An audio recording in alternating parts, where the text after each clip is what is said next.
conversação a partir de outra máxima: psicopatias e ciência. Exatamente para que nós, a partir da visão científica a respeito das psicopatias, possamos melhor entender a visão espírita. E quando nós, mesmo que de forma superficial, em função da exiguidade do tempo, procuramos entender a visão científica a respeito dos nossos desregramentos das faculdades mentais, nós observamos que a ciência demonstra, acima de tudo, uma visão extremamente voltada ao materialismo.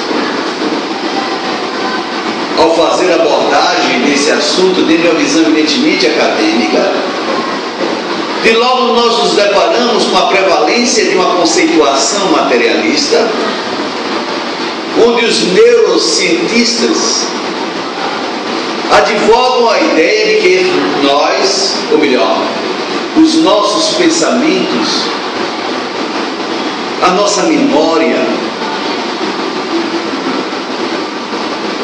as nossas sensações, as nossas percepções, tudo isso são atributos do cérebro. Segundo esses mesmos neurocientistas, de cunho eminentemente materialista,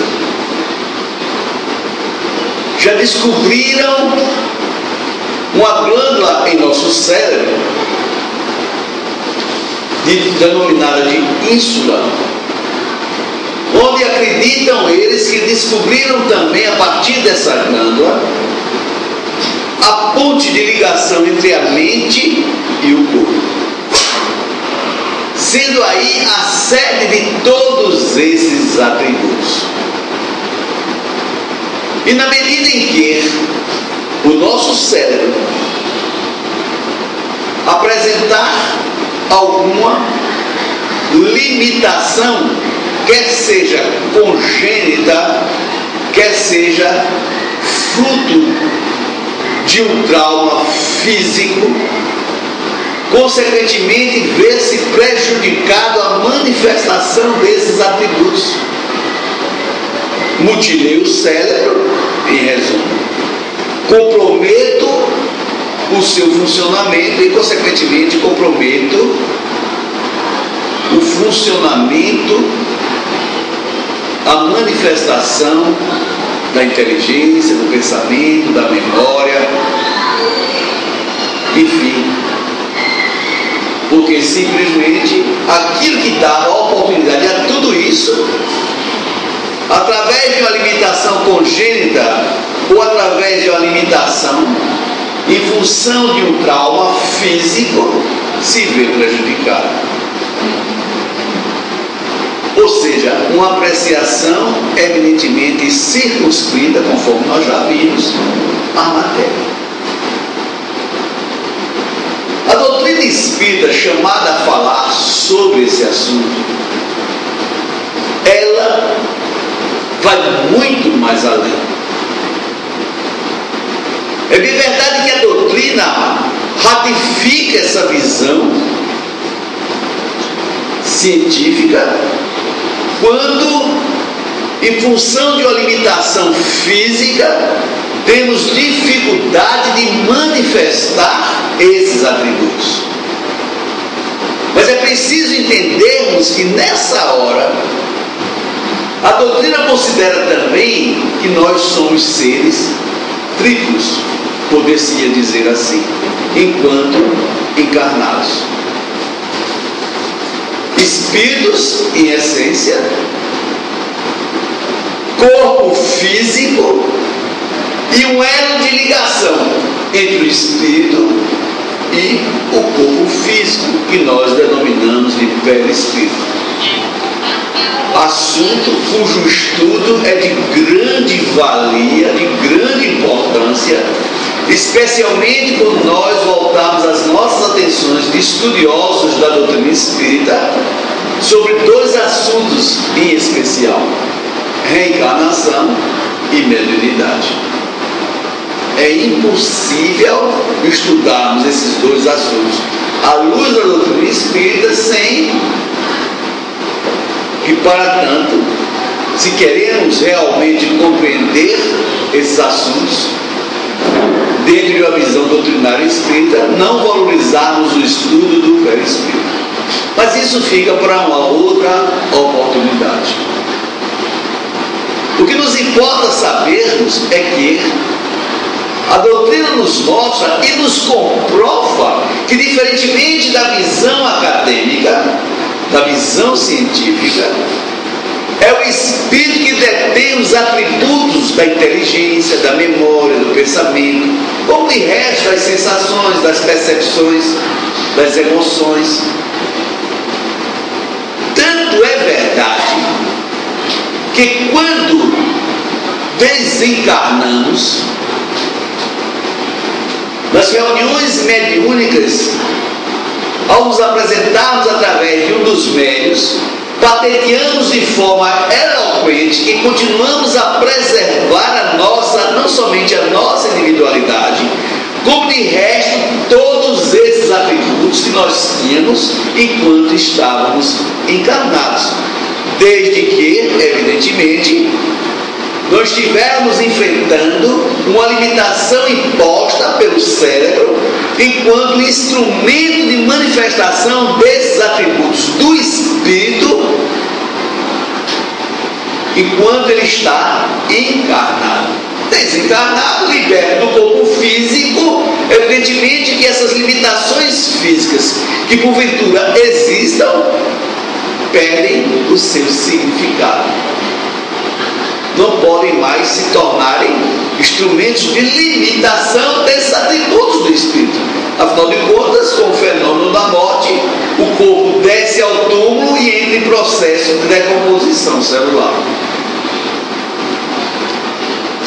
Se nós conversarmos com trabalhadores da casa espírita que militam na área mediúnica, não vamos dizer que a totalidade deles, mas a grande maioria de todos eles, certamente já vivenciaram experiências em reuniões mediúnicas, onde um ex-trabalhador encarnado da nossa casa espírita se apresenta através de um dos médiuns ali presentes, trazendo-nos uma mensagem, mostrando-nos inicialmente que nós somos imortais e que nós preservamos a nossa individualidade e que continuamos como seres inteligentes da criação, que continuamos a ter memória, enfim, todos aqueles atributos que nós tínhamos enquanto estávamos encarnados. E na condição de desencarnados, percepções e sensações nos chegam com muito mais nitidez, porque o corpo físico, é preciso que nós entendamos, é um grande limitador de percepções e de sensações inerentes à nossa condição de desencarnados. Quem não se recorda, por exemplo, de André Luiz, através do Espírito, através da psicografia do nosso querido Chico Xavier, nos falando, entre outras coisas, no livro Nosso Lar, a título de exemplo, de espíritos que no mundo espiritual, evidentemente, volitavam, de espíritos que tinham a capacidade de se comunicarem pela força do pensamento, ou seja, não precisavam do aparelho fonador para interagir entre eles. Evidentemente, não são todos que já dominam esses atributos, porque ao lado daqueles que volitavam, André Luiz nos fala também daqueles que necessitavam para se locomover com mais rapidez dos chamados aeróbicos.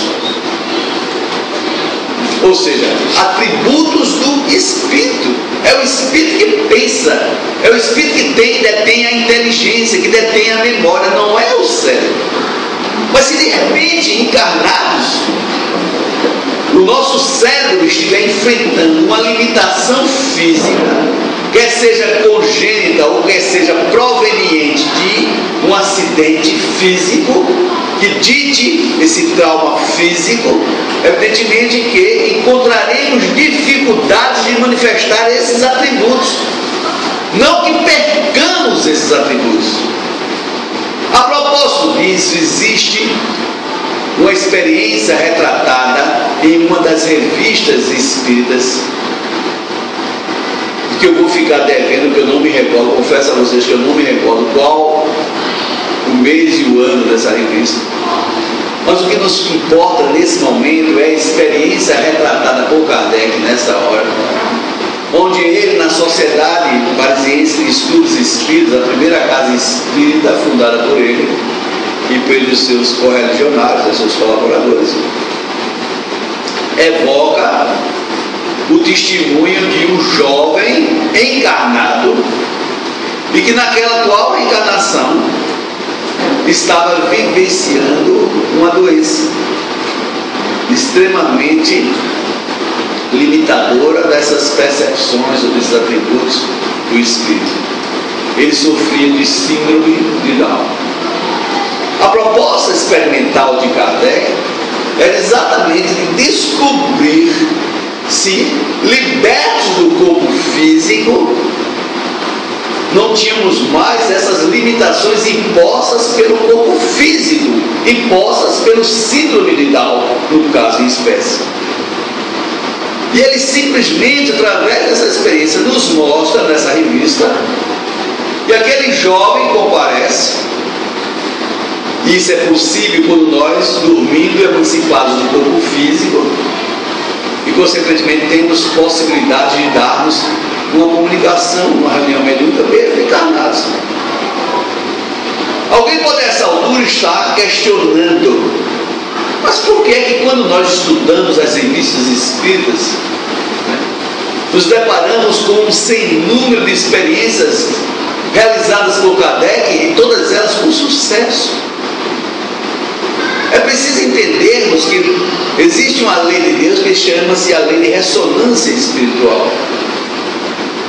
Ou seja, quando nós nos encharcamos de bons propósitos, de líderes propósitos de amor, de servir a humanidade, que era o caso de Allan Kardec, um missionário, que estava aqui entre nós na condição de encarnado para cumprir uma promessa de Jesus no Sermão do Cenáculo: não vos deixarei órfãos, rogarei ao Pai, e o Pai vos enviará um novo Consolador.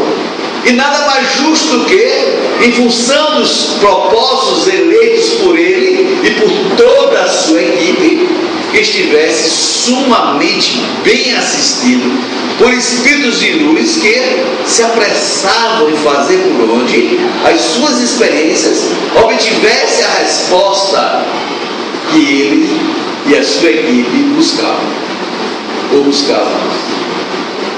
É natural.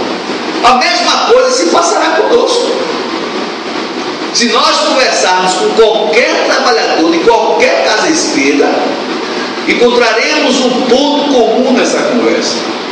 As dificuldades materiais são imensas. A gente vive e só Deus sabe como. É uma apertura financeira sem tamanho. Toda casa espírita, essa mesma cantilena. Mas essa mesma cantilena também é acompanhada da informação. Nós, muito embora tenhamos enfrentado tantas dificuldades financeiras, conseguimos o que nós desejávamos. Observe, as dificuldades são inúmeras financeiramente falando, mas os objetivos sempre são e serão alcançados. Por quê? Por conta da eleição dos nossos propósitos. E que por conta disso somos assistidos por espíritos de luz que se comprazem com essa iniciativa e nos ajudam. Espíritos que têm muito a contribuir conosco nessa hora. E contribuem.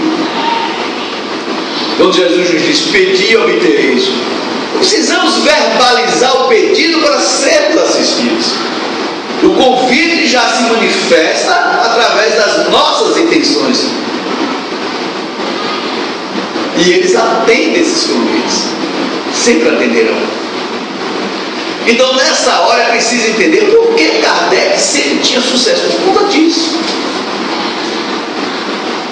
A espiritualidade de luz, associada aos seus objetivos, sempre o ajudaram. E ele nos mostra nessa hora, através dessa experiência, aquilo que a espiritualidade confirma na própria qualificação. Quando nos diz, segundo uma pergunta de Kardec, quem são os espíritos? Seres inteligentes da criação. Ou seja, são os espíritos que encerram a inteligência. Não é o cérebro. Outro dado importante para que nós possamos entender o tema da noite é de que somos espíritos e somos espíritos imortais. Esse é um capítulo que para nós espíritas não comporta maiores questionamentos.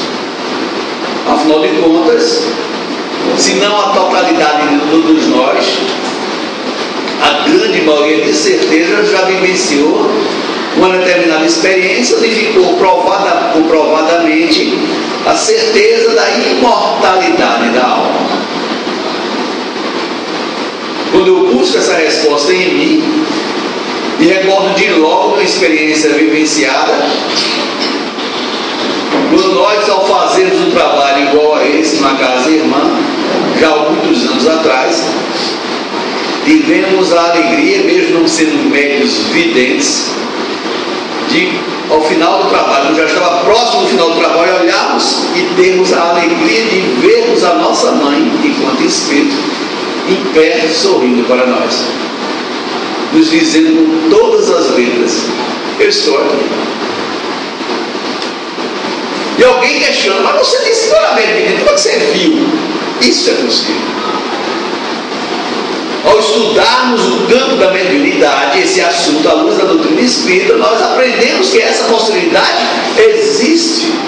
É um trabalho realizado pela espiritualidade amiga, como quer nos beneficiar, em função da necessidade de nós ficarmos convictos daquilo que estamos dizendo e com isso emprestarmos às nossas palavras um poder magnético muito mais penetrante, muito mais convincente. Porque para eu transmitir a mensagem, eu preciso estar convencido de que aquilo que eu estou falando é verdade. E a espiritualidade ajuda-nos demais nessa hora. Demais! Ainda há pouco nós conversávamos ali com Vera, quando chegamos, e dizíamos, né? Tanto ela como eu dizíamos, né? Se nos fosse dada a oportunidade de escrevermos um livro, se nós quiséssemos aproveitar essa oportunidade, simplesmente para contarmos as nossas experiências de trabalhadores de casa espírita, dentro do movimento espírita, todos nós, trabalhadores espíritas, teríamos material de soberbo para escrevermos uma obra literária, falando das nossas experiências, as experiências do cotidiano, as experiências do dia a dia, dentro do movimento espírita, trabalhando pela causa espírita. São inúmeras experiências, riquíssimas experiências. É como se a espiritualidade dissesse: nós precisamos dar a eles, trabalhadores, o que nós, entre aspas, chamamos uma injeção de ânimos. Eu preciso alimentar essa perseverança. Eu preciso estimulá-los para que eles continuem trabalhando, porque nós somos muito fracos ainda, somos muito pequenininhos ainda, e precisamos desse alimento, desse impulso, dessa ajuda. E o que é mais importante, dentro do contexto da doutrina espírita, ao estudar esse assunto, é de que o mundo espiritual não é uma realidade apartada da realidade do mundo corpóreo. São realidades que interagem amiudemente. Na pergunta 459 do Livro dos Espíritos, Kardec indaga a espiritualidade: se interfere em nossos atos, em nossos pensamentos, os espíritos. Mais ou menos assim a pergunta. O sentido da pergunta é esse. É o que nos importa. E a espiritualidade, respondendo a Kardec, ensina-nos muito mais do que vocês possam imaginar. De resto, é como se eles vos governassem. Então, quando nós falamos em psicopatias dentro da visão espírita, é preciso nós, nessa hora, considerarmos esses aspectos. Somos espíritos imortais, e que, ao retornarmos ao mundo espiritual, temos acesso à realidade corpórea. Não são realidades apartadas. Leon Denis, por outro lado, ainda robustecendo a visão espírita sobre essa tese da noite, nos diz, sobre esse tema da noite, melhor dizendo, nos diz que a natureza não dá saltos. Ou seja, não é o fato de nós desencarnarmos que vamos nos transformar abruptamente. Continuaremos a ser as mesmas pessoas que éramos enquanto estávamos aqui na condição de encarnados. Se éramos invejosos, continuaremos a ser invejosos. Se éramos ciumentos, da mesma sorte. Se éramos extremamente egoístas, vingativos, continuaremos a ser assim. Se tínhamos inimizades, continuaremos com as mesmas inimizades. Se valorizarmos propostas de vingança, continuaremos a valorizar propostas de vingança.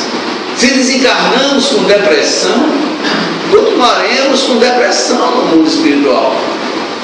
E poderemos até, numa próxima reencarnação, reencarnarmos já depressivo, embora que recém-nascidos.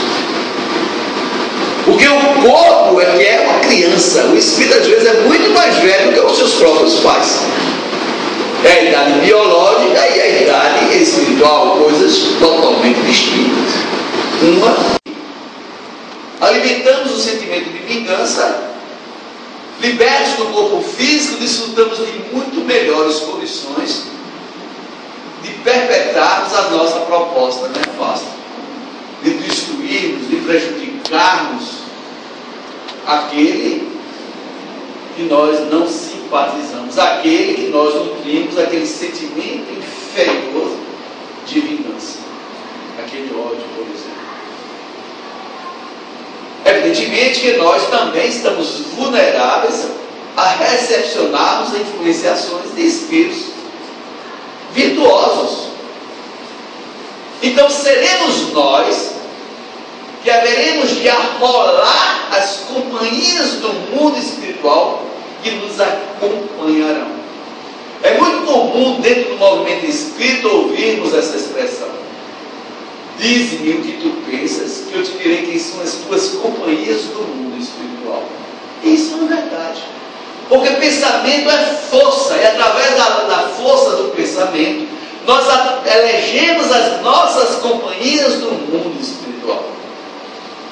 E que nessa hora, se de repente são espíritos que se alegram com os nossos sofrimentos, verdadeiros psicopatas, evidentemente que eles ditarão influenciações de ordem extremamente destrutivas, doentias. Porque essas influenciações, conforme nos mostra o livro dos médiuns, vai desde uma simples obsessão, passa por uma fascinação, e chega às culminâncias de uma subjugação. O controle total do psiquismo do obsidiado, do invadido. Mas é preciso que nós entendamos que nessas circunstâncias nós demos permissibilidade para que isso acontecesse. Essa invasão do nosso psiquismo não se dá à nossa revelia, se dá com a nossa permissão. Não é, na grande maioria das vezes, lógico, uma permissão consciente. Eu vou deixar que ele me prejudique. Eu vou me deixar influenciar de forma destrutiva por esse irmão. Você não pensa assim, você não raciocina assim. Mas você age para que isso se torne possível, para que isso venha a se realizar.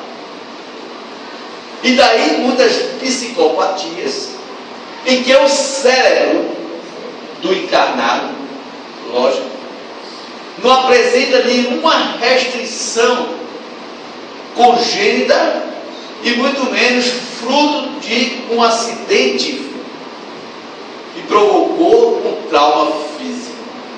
Entretanto, a pessoa se apresenta com uma determinada limitação mental, desregamento das suas faculdades mentais.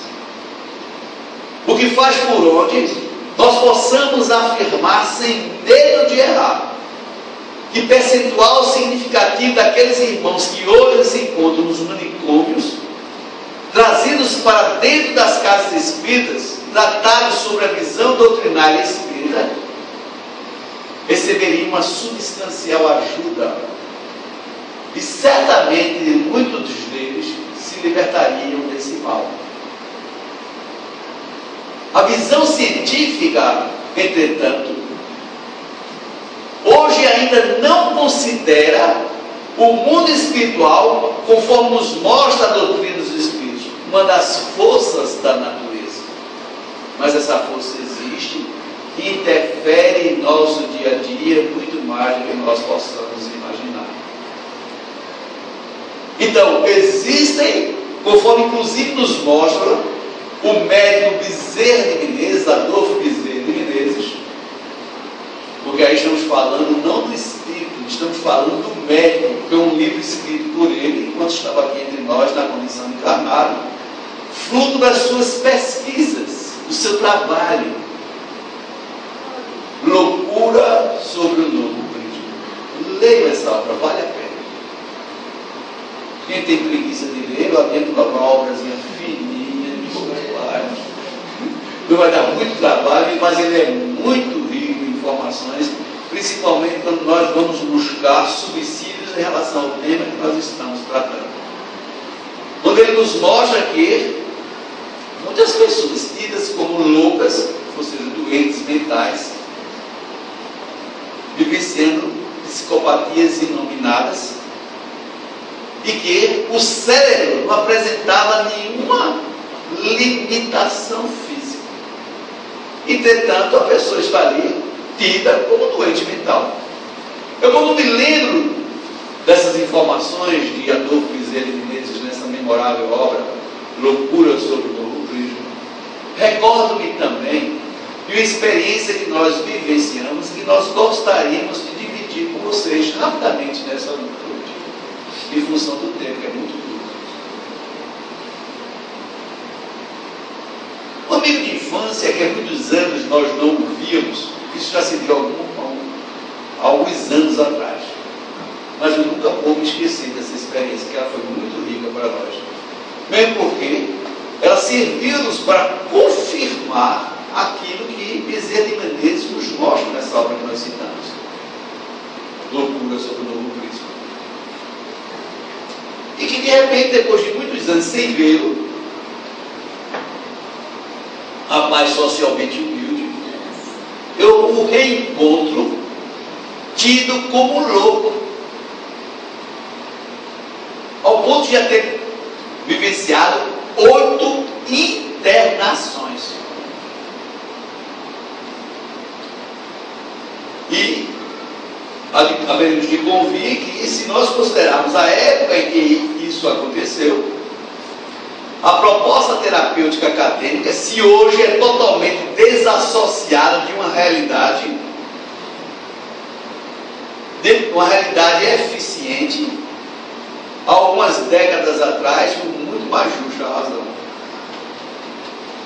Os famosos coquetéis que faziam por onde os pacientes ficassem fora de órbita, vamos dizer assim, durante um bom número de dias.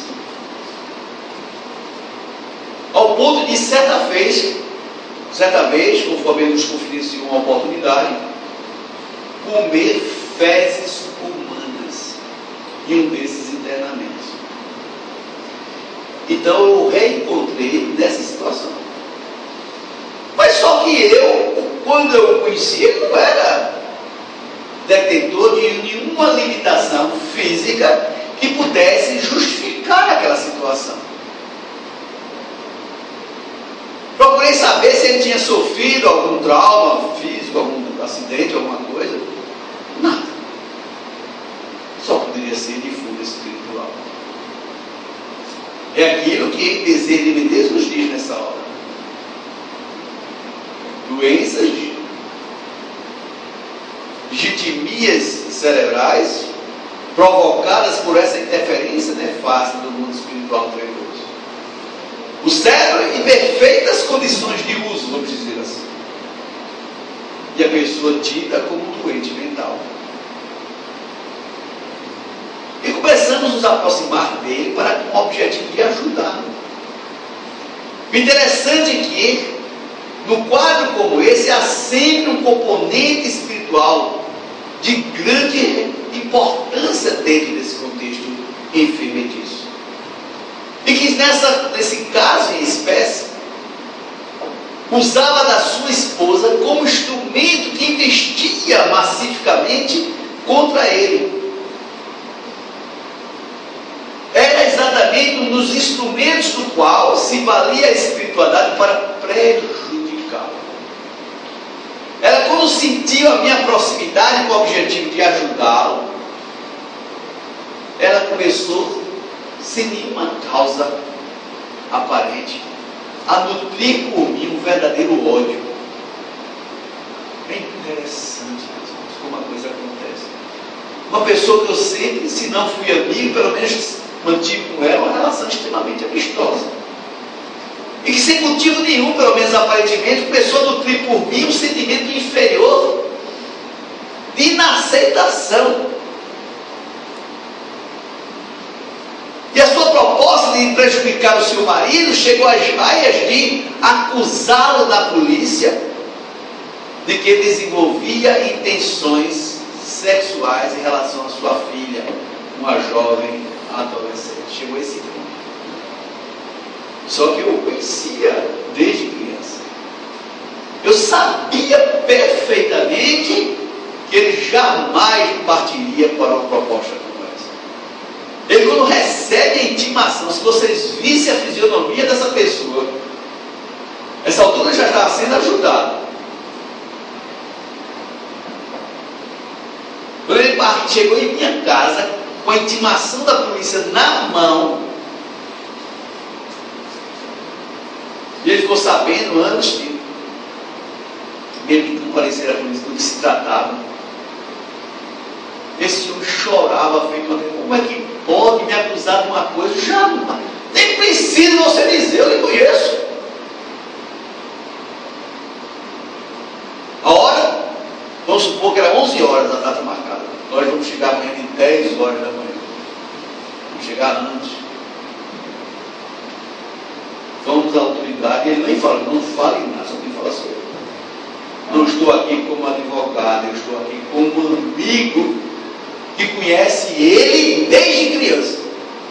E sei exatamente o que ele faz, o que ele pode fazer, o que ele não pode fazer. Eu o conheço.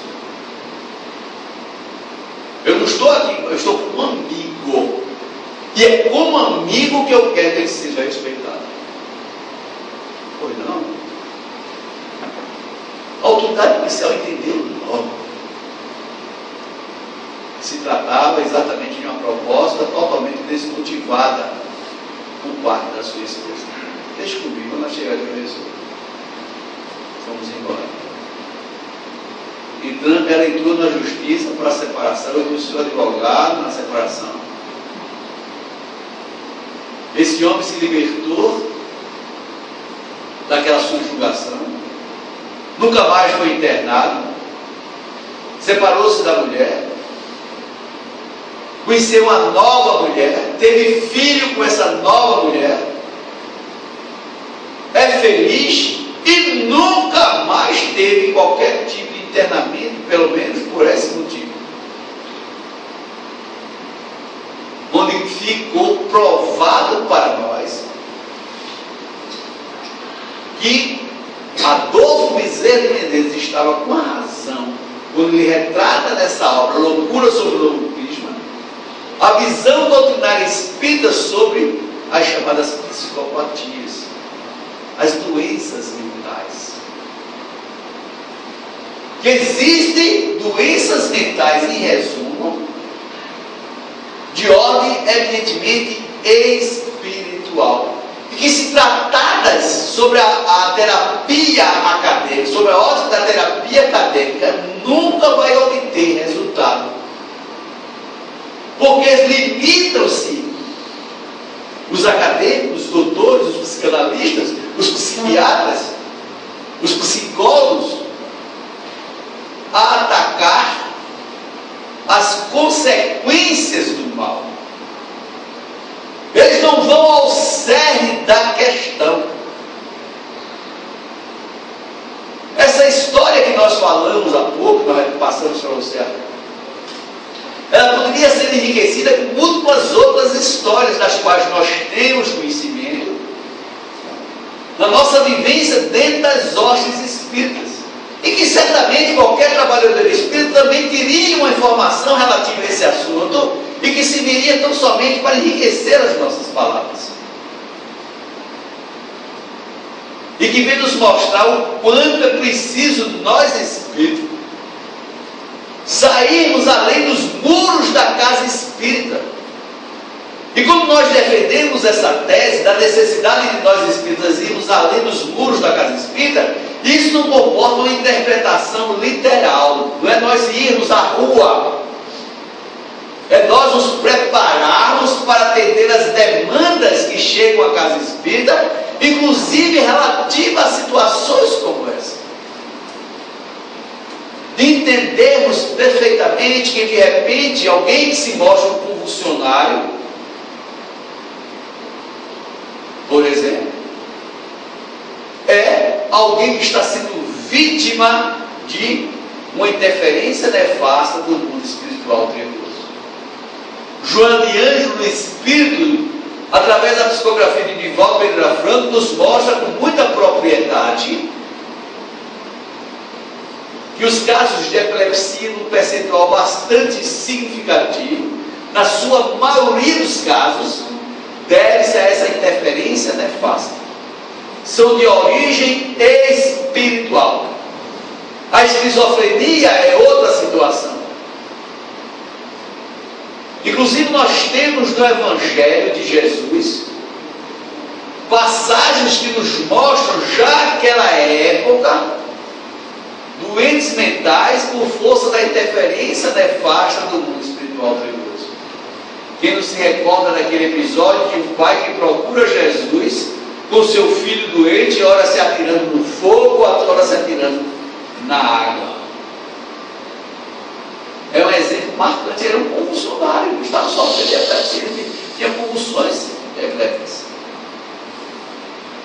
E Jesus nos mostra exatamente que é difícil, quando ele nos diz que essa casta de espíritos exige de nós oração e jejum, ou seja, uma preparação diferenciada, o melhor cuidado, não que não seja uma coisa solúvel,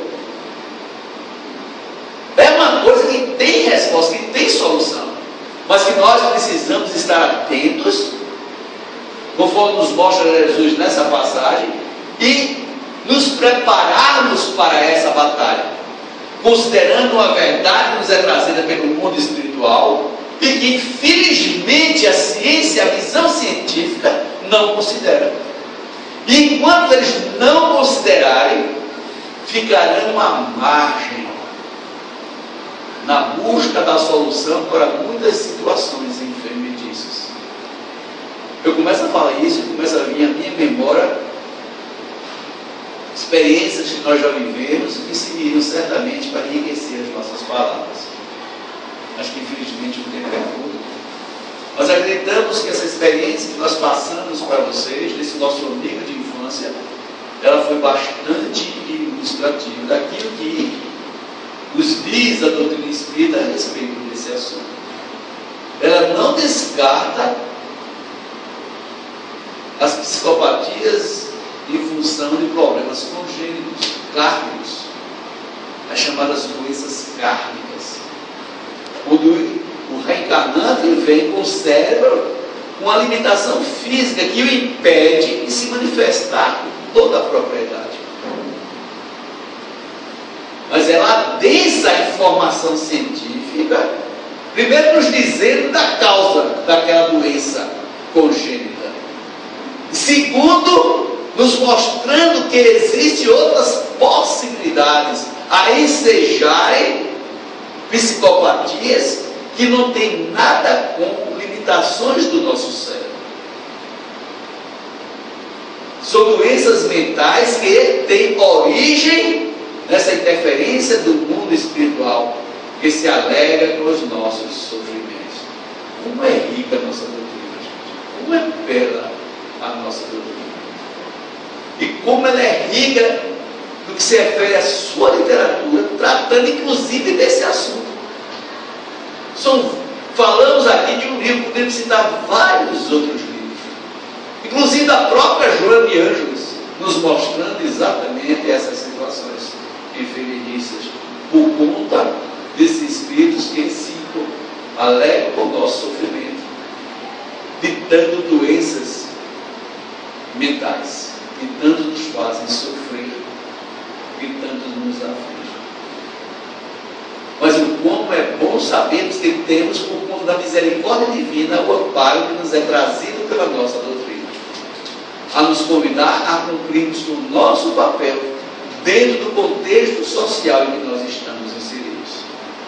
Pesa sobre os nossos ombros, meus irmãos, sobre os ombros dos espíritas, muita responsabilidade, inclusive em relação a esse assunto, porque nós muito recebemos, e a quem muito foi dado, muito será pedido. É doce Pai de Jesus,